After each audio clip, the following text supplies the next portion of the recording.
Welcome to 505. On the Rise, and today we have a good friend, Anthony Muñoz. Appreciate you guys for having me. Thank you. Of course, man. It's a pleasure having you here. How's your day been? Not How's too your bad. morning? Yeah, no, it's really good. I'm happy to be home for a little bit, and just get to see you guys, get to see family, and Definitely. everything like that. Yeah, It's nice seeing you too, bro. It's been a while. Yeah, it's been a little bit. Been a little bit. Remember having a we had computer science together at UNM our freshman year. Oh yeah, we did. Yeah, For real? Yeah, we did. Oh, because you played at UNM for a bit, huh? I did. Yeah, no, That's I crazy. played at UNM for a year, and we, me and Eric both had a MATLAB class together. Sheesh. Yeah, coding. Yep. Everything like that. That's right before COVID? Wait, no. This was like right after high school, bro. Like our first Oh, I semester. thought you said something about COVID. I was like, No, like coding. oh, coding, Yeah. coding. I was like, a la madre. I was like, that. I was like, no way. It was that long ago. No, but yeah, bro. Now you're playing at Grand Canyon, right? I am, Grand Canyon, Grand Canyon and University. that's crazy to me, bro. Like, what the hell? It's like I seen videos of that place, like the stadium. Yeah.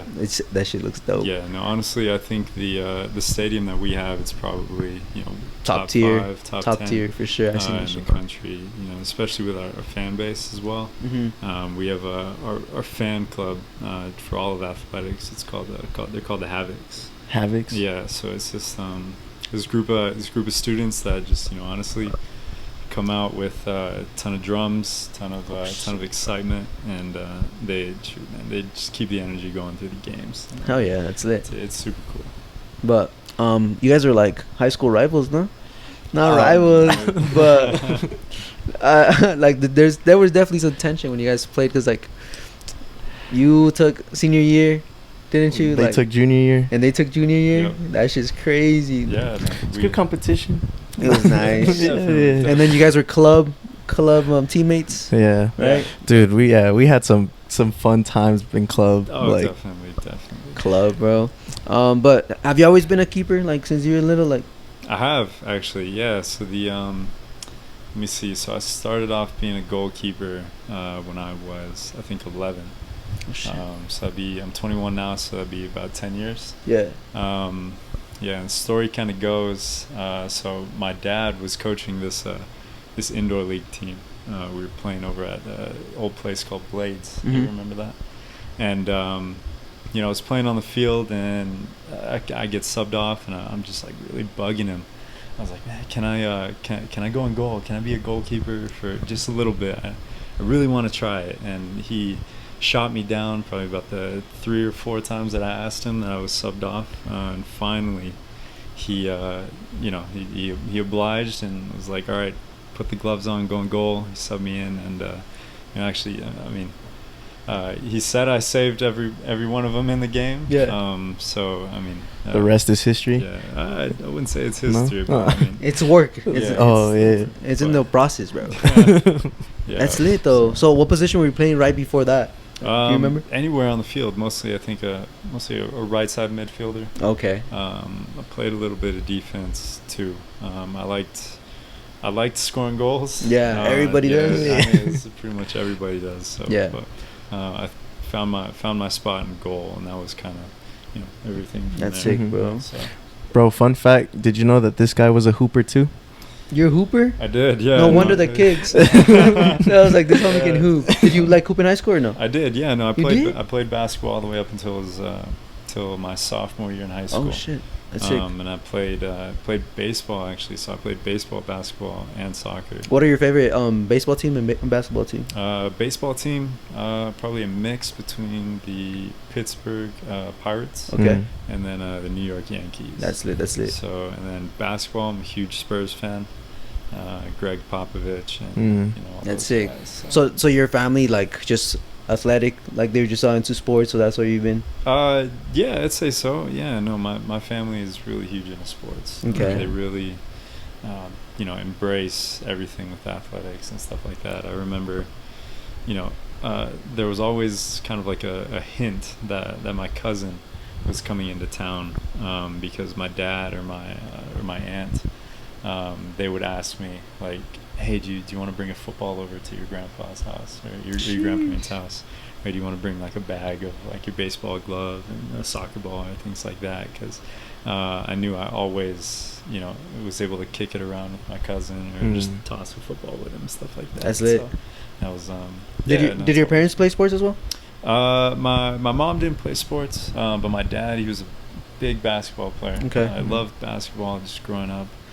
He played for La Cueva as well. Okay. Oh, damn. Yeah, so he was a little bit heartbroken when I decided to stop playing basketball. That's what I was gonna ask, because Yeah, my dad likes basketball too, and I was like, bro, I didn't even grow. Like I didn't even hit a growth spurt, bro. You want me to play basketball? Like, come on. So like, yeah. It was a tough conversation with him. I remember one night. So I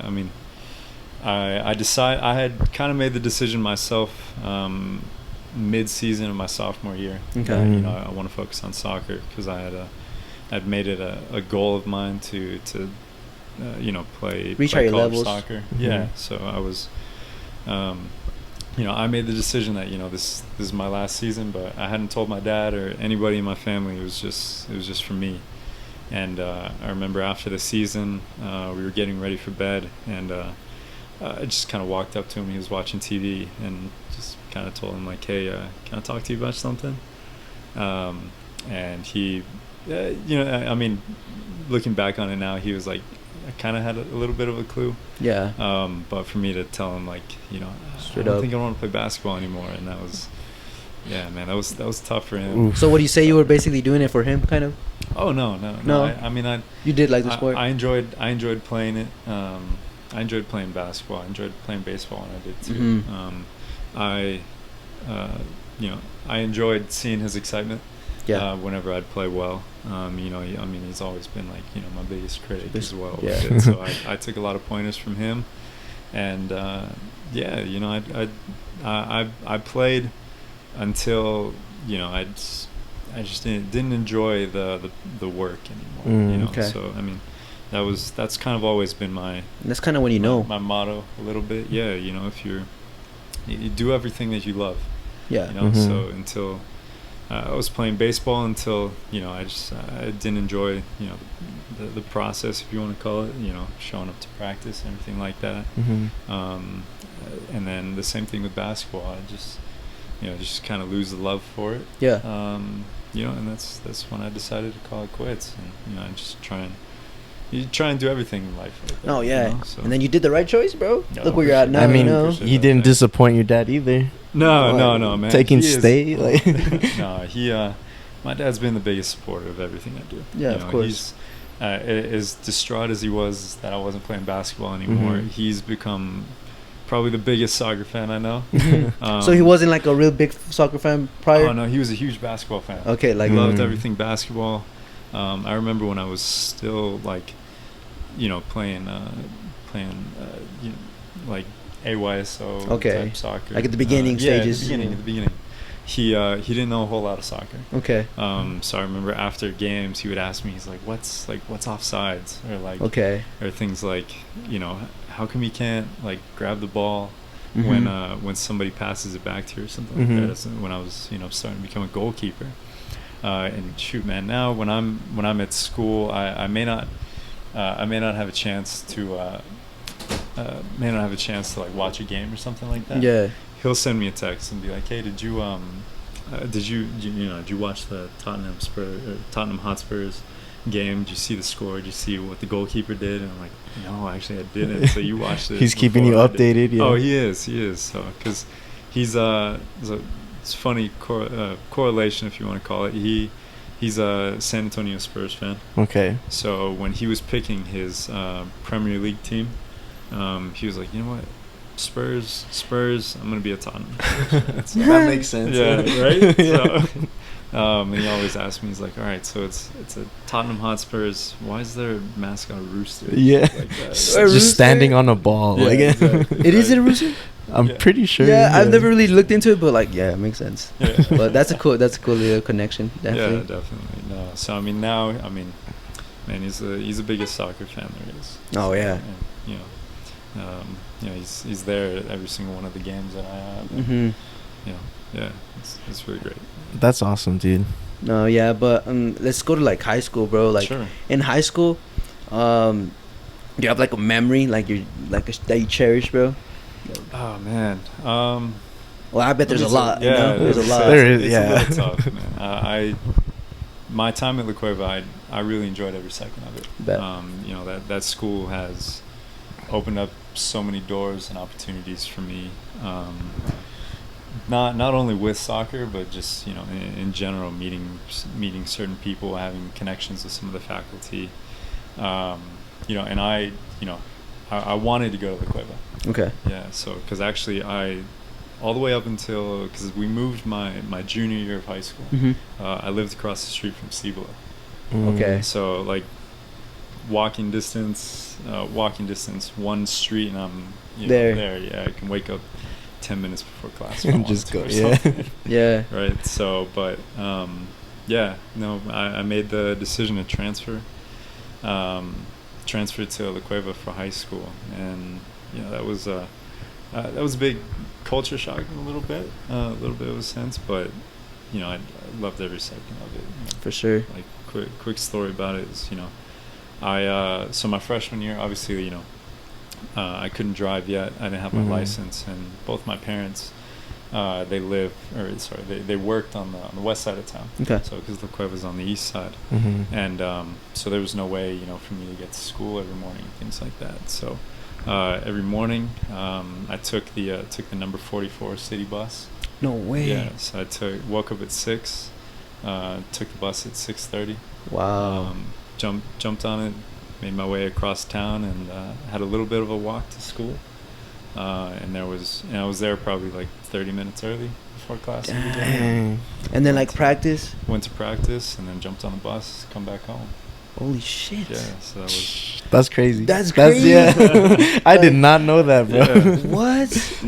That's insane, bro. That's a big ass sacrifice. Like For like a lot of real. people would be like, fuck no, I'm not about to take the bus. I'm about to go to Cibola. I'm just gonna walk to Cibola. What Yeah. the hell? And like, was there like any like random ass stories from you like on the bus? Like, is there any like sometimes the bus didn't pull up or something like that? You know, just Oh, like to class. Damn, I'm late. You know what? Honestly, there's probably one story. I mean, I'll be honest, because if I missed the bus, it meant I didn't I didn't go to school that day. Yeah. Right. So because my dad had to go to work, and he wasn't able to take me. So, but there was one time. Yeah, it was. You know how? Yeah, I mean, you get like some of the Twitter alerts and Yeah. like you watch the news when it may start snowing. You see if school's canceled, stuff like or that. 2-hour delay. Yeah, like- something like that. So they hadn't officially like declared it like a 2-hour delay or something like that. So, and me and my dad, we were both sitting there at the bus stop. We were like, oh man, like it's not delayed, so I guess you gotta get on the bus, right? Yeah. So I got on the bus. You know, it had already snowed like quite a lot. Okay. So, and I remember like halfway up to the east side, I'm checking Twitter and they're like, yeah, APS is on a 2-hour delay right now. No. So I'm on the bus and Getting there. Yeah, on the way, like I can't jump off or anything like that, and it's snowing. So I had to, I had to walk up to the school in the snow and everything like that. But thankfully, you know. Actually, I spent, Trevor Orgel, or Trevor Mendoza. Yeah. He was there at school. Just happened to be there, like right as I pulled up. Oh, and his mom shit. was there too. So I got to. He was like, "Hey, you want to just come chill at my house?" So Hell yeah, thank- bro. That's dope. Thank Hey, you. shout out Awesome. Trevor, bro. Dude, that's awesome, bro. Because imagine just there chilling like 2 hours just there. Yeah. In the Snow, snow, bro. Cold as Like- shit. Like, Yeah, exactly. No, So, the hell yeah. Yeah. That's Yeah, actually a really took good care- story. He took care of Yeah. me that day. And That's a good appreciate story, it. no Make sure I cap. didn't freeze. But what about club? You have any memories with Eric, my boy Eric? over Bro, here? I have a sick ass memory of like Anthony, bro. I'm pretty sure it was regionals. I don't know what number of field or anything, but I just remember there was a field we were playing on. There was bleachers and like the main fields behind us, and like I got subbed out. But I remember like it was a 1v1, and like this homie was like, he juked out Anthony, right? And then he had an open goal, bro. And like he was gonna tap it in. Anthony comes out of nowhere, bro. Just boom. I was like, bro, what the fuck did I just see? Like this homie had like fast ass reflexes, bro. No, like I yeah. thought we got scored on, and then Anthony came in out of nowhere, just pop. As soon as that guy like thought he had a free goal, bro. Like No, it was nasty ass memory, bro. No, yeah. man. That's sick. What the fuck? Regionals and everything like that. That was fun. I mean, shoot, like, I think my close to at the end of high school, my junior and senior year, I think me and Eric, we were pretty much like, you know, travel buddies. Yeah. Time, right. So we. It was dope. Yeah, we what is it? You know, I mean, we roomed together a couple trips and Mhm. stuff like that. So yeah, that was That's fun. sick, Yeah, that's I enjoyed sick. it. Yeah, club was a really great time. Closer? Yeah, a little bit. Yeah. Yeah, Alright. got you, son. Yeah, no, club was a great time. I really enjoyed it. I think we were state champions like 3 out of the 4 years or Mhm. something like that. That shit's crazy, Yeah, bro. so everything like that, and you know, yeah, some really great memories. Yeah, Really and great then memories to play. the Dallas trip, bro. Like Anthony was into like yeah. videography, Uh-huh. and like he made some sick Sick ass ass snippets. videos? Yeah, some like videos, Like highlights or of just like the moment of being there? just like the Yeah, moment just of being being. For Yeah, real? because like we roomed in the same hotel, and we had like a lot of free time on our hands. Yeah, we did. And yeah. so like, Someone's just editing. not only that, but like we were on some like shenanigans. Like Yeah, we a were little at bit. the mall was like across the freeway, bro. But there's no sidewalks, no nothing. Oh, wow. So we crossed the freeway, bro, to get to the Yo, mall. fucking risking you guys' life to go to the mall. Oh yeah. That's honestly, man. That's yeah, lit. Shoot, man, I Fuck. remember that. Yeah, because yeah, it was for Dallas Cup, Mhm. and we were on spring break, so I mean, so we Mhm. didn't have school or homework or anything like that. So, yeah, I brought my GoPro, and you know, we just messed around. That's sick, bro. Messed around the hotel, and what is it? Oh yeah, we just messed around in like a Gucci store or something like that. Yeah. at the, at And the then we had to mall. like keep it low key because Yeah, they didn't want him yeah. to record. Yeah, we didn't want to get kicked out of a Gucci store Yeah. or something like that. They were mad dogging us though. They were like, Yeah, they "What were. are these They little definitely- kids they doing?" definitely knew. Yeah, no, because they knew we They couldn't buy knew. anything. Yeah, you guys are just there to be there, you know? Yeah, definitely. But, okay, so when you're in high school, bro, and like, how is the talks about you playing for a D1, like your hometown Yeah, college? Like, how does that definitely. start off? You know, honestly, my recruiting process was a 4-year process. You know, from when I was a freshman all the way until I was a senior. Okay. It didn't really start to pick up until I'd probably say, you know, after the season, after high school season, because our high school season's in the fall. Yeah. So it didn't start to pick up until after my senior year, like that. So yeah, no, I was actually I had been in talks with the University of New Mexico a little bit when I was a sophomore. Okay. Mhm. Things kind of, you know, died down for a little bit. We didn't talk a whole lot, and then until I was Senior. a senior in high school. Yeah. So. But, And then, like, when you're in UNM, Yeah. and then you're there for a year, how was, like, the training? How was, like, all that? Like, oh, you know, the environment? the training, honestly, I have some of like the best memories playing soccer, playing for UNM. You know, the freshman class that we had it included some guys like Local players? Yeah, like Nick Williams, Julian Garcia, Carlos. Got other guys like Shama. Yeah. Shama Other Crusade. local. Yeah, players as well. other local guys that were just big names in high school, and you know, the opportunity to kind of bring all of us together. Together. To, you know, play for our hometown. I feel like that was the huge first thing. year, right? The first year that he brought like a lot of local players. We were the biggest. We were the biggest class of local players to ever be brought into UNM. That's the. So and I'll always remember this. You know, we had a group chat of all the freshmen, including the freshmen on the women's team, because they had a big recruiting class of local players too. Mm. So you know, we had a group chat, and sometimes maybe 9:30, 10 o'clock at night, somebody would just send a text and be like, "Hey, y'all want to go train?" And everybody was on board about it. Like, not everybody had cars, but you know, I drove, so we just stuff as many people in a car, and we would call up one of our assistant coaches and bug him and be like, "Hey, can we go train or something like that?" And we would he was always cool about it. And we would just go kick around for a couple hours, and we were competitive with everything we did.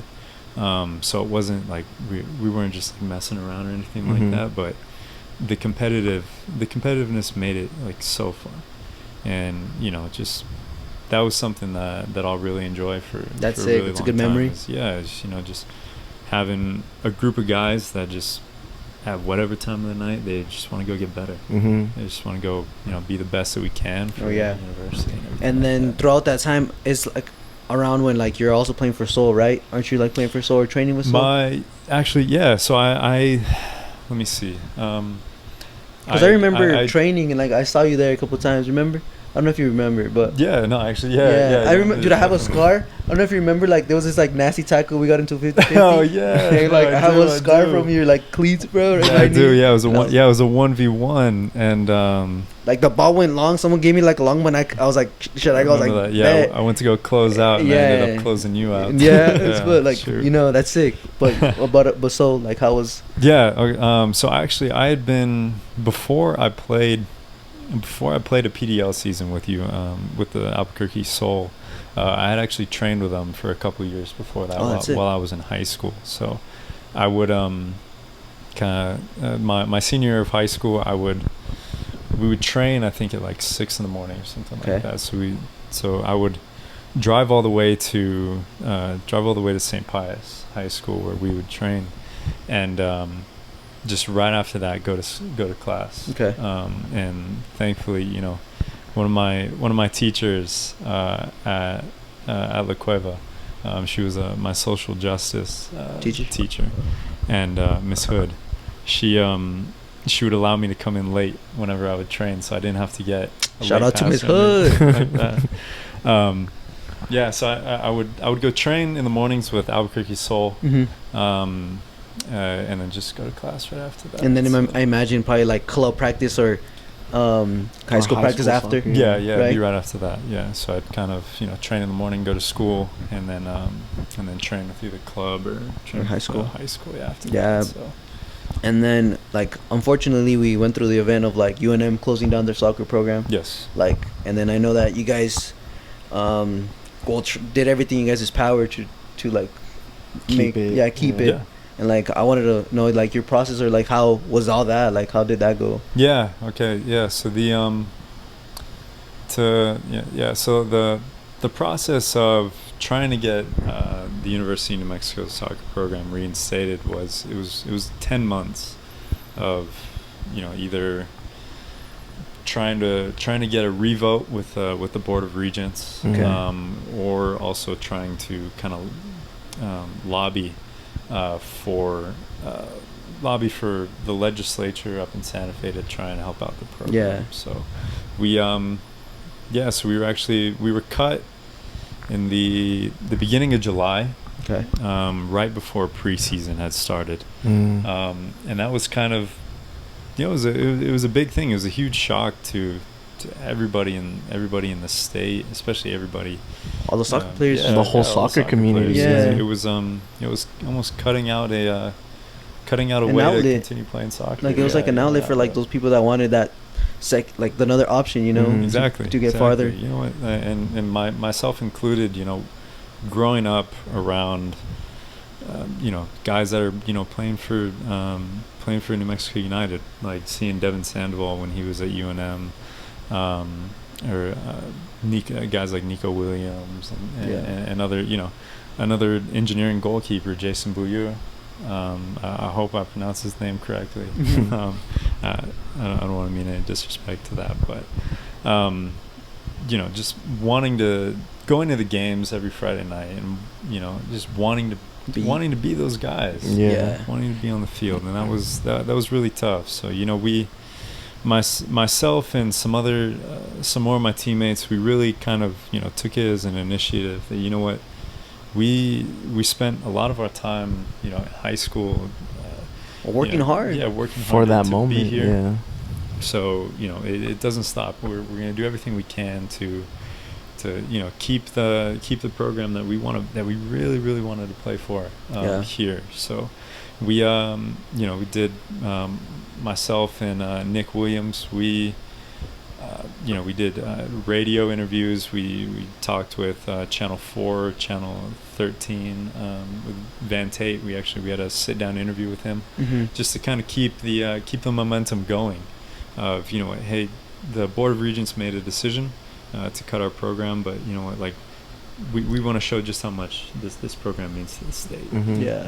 So, and we got all the way up to we went to Santa Fe to talk with legislators, to have a bill put together that would make the men's soccer program, including the swim and dive program, and both the men's and women's downhill skiing programs.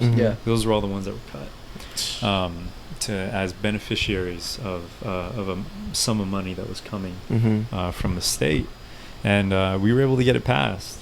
So we had the opportunity was there. The money was set aside for the university, but in the end, the university kind of made a decision. We don't exactly want to take money that's going to be specifically for a program, because we have to worry about long-term issues and other things like that. So no way. It was turned down in a sense, and the last opportunity we had was the last Board of Regents meeting in April of 2019.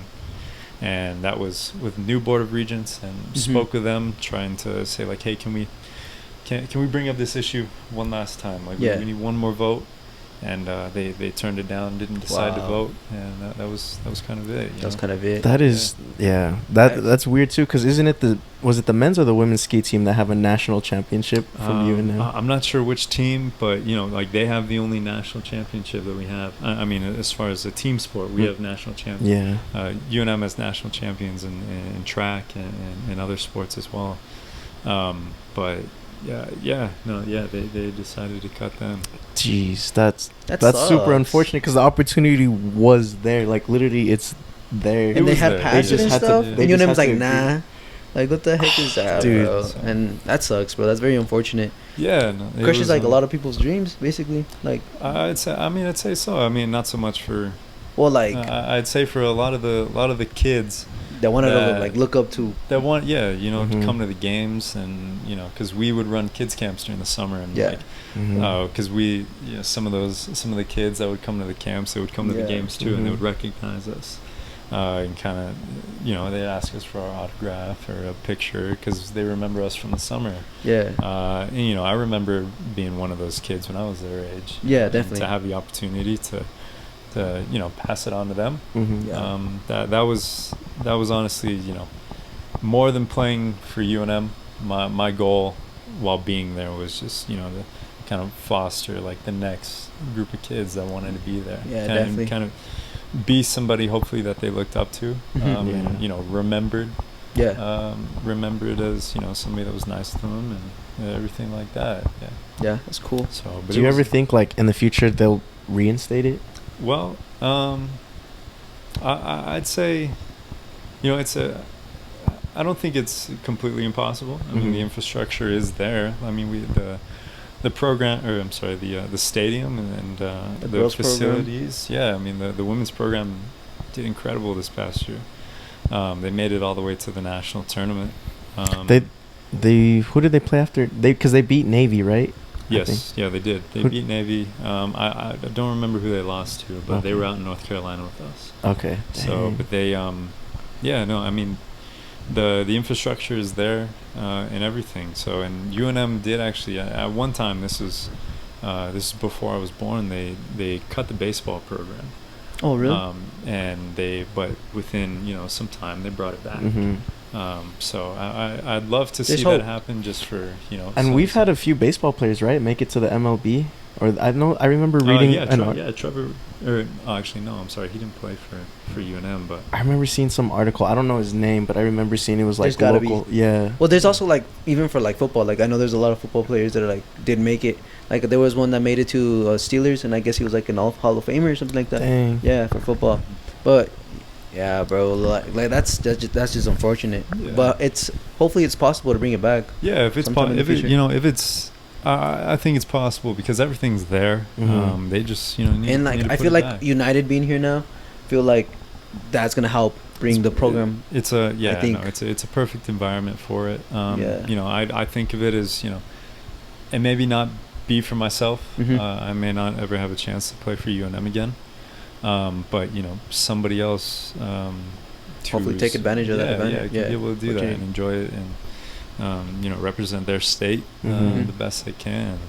Yeah, definitely. Like that, so. And then how was the process, bro? Like you going to Grand Canyon, or did you have other ideas, or what was your thought at that moment? You're like, what am I gonna do? Well, yeah. So I'd kind of made the decision that I'm gonna stick this out. Okay. This was this program I've grown up wanting to be a part of. So I'm gonna do everything I can to make sure that I'm here until the absolute end. Okay. So I was there speaking with the Board of Regents for the last meeting that was possible. Mm-hmm. So I knew when everything was over. Okay. And then kind of I'd say transition my mind into I need to start looking out for myself now. I need to go find a new home. Okay. Mhm. So, and Grand Canyon opened up an opportunity. It was very, very gracious actually for to have a second chance to continue playing college soccer. Mhm. Yeah, definitely. Especially at a high level, and at a high level that GCU is. GCU is and up also there. the facilities that we have too. It's I tried to do the best the best that I could with finding a place that I felt just as at home with when I was at UNM. So, and I think GCU fit that really well. Oh yeah. How did that opportunity come across? Were they just like picking players because they knew the program was like getting cut, so they were just like, hey, come on over, like as much as you guys, or it was just like they picked certain? Well, actually, so I transferred to GCU along with one of my other teammates. His name is Nick Barrero. Okay. Him and I both played at UNM together. So we transferred to GCU together, like I said, and as soon as everything was kind of like for certain that UNM wasn't going to be coming back, a lot of coaches reached out to a lot of the players, and especially I have to give a lot of credit to the coaching staff there at UNM, Coach Fishbein, Coach Kelly Altman, my goalkeeper coach Lucas. I remember Lucas. They took a lot of their time to make sure we were set, that we had someplace to go, and they selflessly put that above their own goals of finding a place to play. Yeah, that's awesome. Or to coach and everything like that. So they did a lot of networking for us, just to get us in touch with people. Well, they were basically there till the end with you guys as well. They were, basically. Yeah, no, they were, because they believed in the program just as much as we did. Yeah, and even in the talent that was there, it's like these guys have to keep playing somewhere. So let's hook it up. Let's try to get the context. Yeah, that's sick though. Definitely. And like, now that you're at Grand Canyon, bro, like how is that? How like your teammates, like how? Any memories you have so far? You know what? Yeah, the experience at Grand Canyon has been really great. Okay. Honestly, we went to the NCAA tournament this past year. Mm-hmm. So we won our conference regular season, and honestly, the group of guys, it's really close knit. Okay. Really close to each other. Just there's some goofballs that crack jokes a lot. I bet. Yeah, there's always that fool. Oh yeah, and it's a really close knit type of group of guys. So I remember when I don't know if it was your first or second year, but you like took over the Instagram account and everything. Oh, I did. It was like you went through your day and everything. I was like, that's pretty sick. I did. That's awesome. Yeah, That's awesome. Hell yeah. Yeah, I did a kind of day in the life of a mechanical engineering major. And So I was gonna ask you. So what were you going for? But mechanical engineer. How is the work over there? How is? Yeah, actually, so I added. So I'm a mechanical engineering major with a minor in mathematics. Okay. And honestly, I will say the workload is, it's tough. It's I bet it's college. It is tough. But you know what? I enjoy playing soccer, and I enjoy my school. Yeah. Schooling. I love everything about being an engineer. Yeah. And everything that comes with it, and even some of the late nights that I have to stay up for work and stuff like that. Definitely. Late nights, early mornings. Like exactly. And all of it. I enjoy what I do. We talked about it at the beginning of the podcast. I still enjoy waking up early to go to training. I still enjoy learning everything I can about engineering. So, so I know I'm very thankful to know that I'm in a spot that I have no how do you say I just love everything I do. Everything I do. And I bet you're in a thankful. state of bliss, or you say so. Yeah, a state of bliss. Yeah, and then what about like how many? You're a junior now, right? Yeah, so I'm a redshirt junior. Okay. I've 2 years eligibility as well. Yeah, 2 years. Okay. Left in school. And like, what are your plans? Like, you're still gonna play for your 2 years, but after that, what do you have anything in mind? You know what? Yeah, I've actually United. Come back home. MLS draft. No, I'd love to, but you know what? I'm honestly just kind of taking it year by year. Okay, for sure. I'm enjoying where I'm at right now. Okay. I have I have goals. I want to play soccer as long as I can. For sure. It's been soccer has very much been a part of my life for now 15 years. Yeah. So for it to for the day that it does come to an end, that'll be my decision. Okay. Mm-hmm. Yeah. I mean, like we talked about with when I stopped playing baseball or when I stopped playing basketball, it was the day that I don't love it anymore. That'll be my last day. Okay. And so and I very much still love the process. Heck yeah. So. No, but yeah. Like, you've gone to a United game, like I suppose, right? I have, yeah. No, actually, I was at the Switchbacks in United game last night. Yeah. So, don't you get that feeling like, damn, you don't wanna? I want to play here, like with all these fans, like. For sure. I bet the atmosphere here in Albuquerque, it's rowdy. It's second to none. Yeah. Right. I don't think you can go anywhere else to get the type of fans that we have here. Yep. So it very much is. It's a motivator to like, hey, I may not have had the opportunity to play with UNM, but should the opportunity ever come up to do anything within the organization of New Mexico United, there's no doubt in my mind, bro. Definitely jump at it, they're gonna hit you up. Watch, like I know. Well, like even if you go, like it can be like a, can go MLS or something, but that would be sick, bro. Just come back home. Like there's no doubt in my mind, bro. You can do that. So yeah, like I'd cop your jersey. Yeah, definitely. I'll cop your jersey, bro. You already know. Appreciate it. But yeah, bro. And then I was gonna ask you, like, how is the environment in like the classrooms over there? At GCU? Yeah. So it's actually a little bit different from UNM. Okay. So GCU is we have a lot smaller classrooms. Oh yeah. I mean, I love that actually. The class that I had with Eric. Oh yeah. There's maybe like 200 people in that auditorium. I don't even remember, what was the lecture hall called? No, was it Mitchell? Yeah, it was Mitchell. Oh, yeah, it was Mitchell Hall. Yeah. So, it was like 200 people in the. 200 people in the class, and I still remember I got called out by the professor. No way! Why? Yeah, because he was an El Dorado grad, and he called me out for going to La Cueva. Yeah. So, but yeah, no. So we, the classrooms are a little bit smaller, which it makes it really great, because you can have personal connections with the professors. Yeah, and especially because I'm an athlete, I do have to miss class like quite often for traveling and stuff like that. So for not to have leniency, because being an athlete makes me no different than any other student. Yeah. But they're able to work with you a little bit as far as like, hey, can I maybe turn this in can late? I take a quiz early or something like that, yeah. a couple days early, just to make sure I'm still on track. I'm not falling behind or anything like that. So there's a difference. You saw the difference? I said, can I turn it in late? He's like, can I turn it in early? Yeah. It's like, damn. It's like, I played at a JUCO, bro. For me, it was like, can I turn it in late? They'd be like, yeah.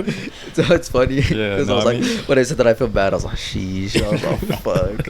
No, but that's sick, because you're a D1 athlete, because you have to keep, as well, like, they have a reputation for, like, athletes have to have a good grades, right? So like you Yeah, have of to course. do your best. Yeah, So you know that what, makes I sense. mean, being an athlete, you know, it gives me no other status Mhm. above any other of my classmates. No, definitely, you know, yeah. especially, you know, like just being able to, you know, do the same work that everybody else is doing. I don't get a pass for being, No, yeah, of course, of being course. an athlete or anything like that. So Yeah. yeah, no, that was yeah, I just remembered that When he called you, yeah, he called me out in the middle of a 200-person lecture. and like not even that, but like after class, like when you wanted to like get some one-on-one time, like Yeah. out of those 200 students, there's at least 20 people lining Just up. waiting. Oh, Yeah, and I was just like, bro, we don't have time for this. Yeah, Like- yeah, exactly. Yeah. Yeah, because he used to what is it? Because we used to get like a quiz like 10 minutes before class Mhm. ended. So then we'd have to go, you know, ask some questions about it. And and like, stuff hey, that. why was this wrong, or like what Yeah, can exactly. I do? Yeah. No, that was a little frustrating because we were literally like writing code with. So a how pencil. Yeah. how big is Grand Canyon like? Grand Canyon? Right. I think last time I remember we have about 20,000 students on It's still on huge. campus. That's Yeah. And Grand Canyon is a little bit different than UNM. So UNM is they have an open campus. Okay. Kind of set going on. But at GCU, almost everybody for the most part lives on campus. Okay. So we have housing. We have student housing from all the way like the traditional dorms where it's, you know, 1 room, 2 beds, type things like that. To we have like the one that I live in like an apartment style. So it's like a 4-bedroom apartment. You just share. Yeah, you do like that. Like a living so, space in the middle. yeah, or something. everything like that. So you kind of make your way up to the apartments and Okay. stuff like that. So, but you know what? It's not too bad, you know, because I have, you know, you just live on campus, ride your bike to class, or at least I ride my bike everywhere That's it. to campus and everything like that. Yeah. So And is that's really fun. like GCU is like a religious school kind of, right? It's Is it, or- it's a Christian based private school. Okay. Oh, hell yeah. Okay, cool. But the thing with GCU that, you know, it's a lot of people ask me like, oh man, do they like push the faith or anything on you? And honestly, no, they're very open about it. Okay. You know, for anybody who's maybe, you know, non-denominational or isn't, you know, in touch with their spiritual side or anything Mhm. like that, it's not pushy. Okay. They don't. It's not like you I have feel to like take they- this Bible study course or something like Yeah. that. It's They, not like, no, they do. They have Oh, a okay. they have a. It's called Christian Worldview. Okay. The class that we take, but you know, it's not a Christian-based class. per se. Okay. So it's more of a understanding different religions. Okay. So we talked about, you know, Hinduism and Buddhism and Catholicism, and then the different sects of each one of them. Mhm. And honestly, it just kind of opens your eyes to like how much, how connected all of those are. Oh yeah, because I remember taking an intro to world religions, and I was like, wow, like a lot of religions have like the same motive, same values. Yeah, It's the just- same, Yeah. the same ideas. Honestly, like be a good person. Mhm. You know, be faithful to the God that you believe in. Mhm. You know, and everything like that. Yeah, definitely. So, but it wasn't a pushy class. Yeah. Anything like that. It was more. You learn about a ton of stuff. Mhm. Yeah, about the connections Yo, between. And everything. what about in the summers? Like, have you gotten hit up by any like soul teams? Like I don't know what division is called. Like Yeah. So it's a USL League 2. USL League 2. It was changed from PDL to USL League Okay. 2. So, but this year actually, I'm not playing for anybody this year. I have a summer internship. Oh, okay. That I'm working out in Phoenix right now with. So it's like a design engineering Ooh. design engineering firm. So I mean, it's That's it. really great. Yeah. Can get you to do a lot talk of on cool stuff. what you're designing, or is it like Confidential. yeah? I will say- UFOs, bro.